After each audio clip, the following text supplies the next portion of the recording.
Actually, I have found so many injuries coming out of yoga. It's tough to give you the top three, but I'll give you three, okay? Three very common ones. One is injuries in the neck. The other is injuries in the sacroiliac joint.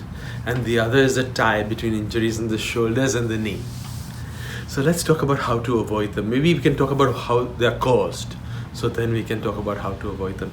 Most of the neck injuries come from inadequate knowledge in the teacher when they are teaching Sarvangasana, shoulder stand.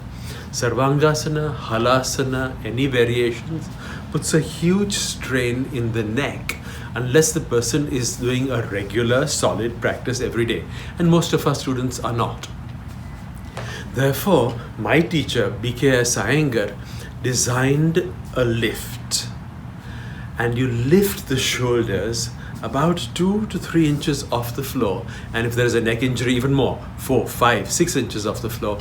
And I have taken it to the next level where I use bolsters and things to protect the neck and prevent the neck from folding and damaging itself.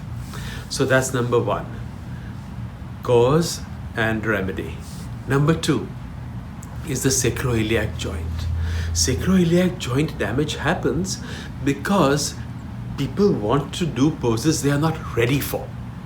That's number one. Number two is because they push themselves too hard in poses they are ready for.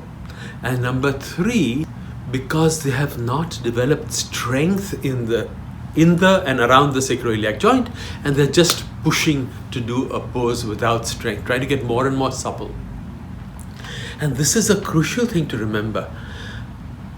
This joint, though it does move and should move to enhance the cerebrospinal fluid through the craniosacral rhythm, even though it should and does move, if it moves too much or if it moves incorrectly, it damages the joint.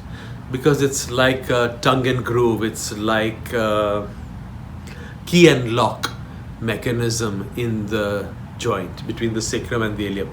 So when they come together, if that is brushed rather than folded, if it is brushed, then that joint becomes smooth and should not. It should actually lock into the joint next to it. So it's from aggressive back bends, from aggressive front bends, from doing front bends when the hamstrings are not open enough.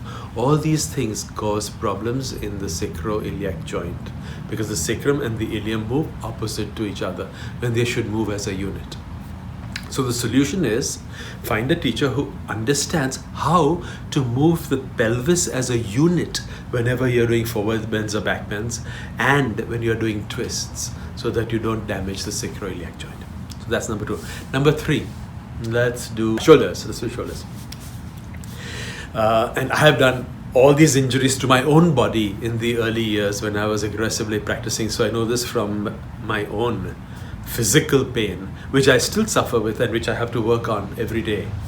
So it's imperative that you get a good teacher who does not push you to perform. Shoulder. The shoulder joint gets damaged from doing too much Chaturanga Dandasana incorrectly, or even correctly, but too much Chaturanga Dandasana. The other thing is trying to make it too supple without cultivating the deltoids and the subscapularis and actually all the shoulder cuff muscles. So those muscles have to be strengthened and the movement has to be taught from the shoulder blade rather than from the shoulder. When you start to move from the shoulder, you damage the joint. So in Purna Yoga, we teach you how to move from the shoulder blade and not the shoulder. That's number one. And number two, be very careful about doing too many Chaturanga Dandasanas. It's a more recent invention in the pantheon of yoga poses, and it is best done very briefly so you don't damage the shoulder.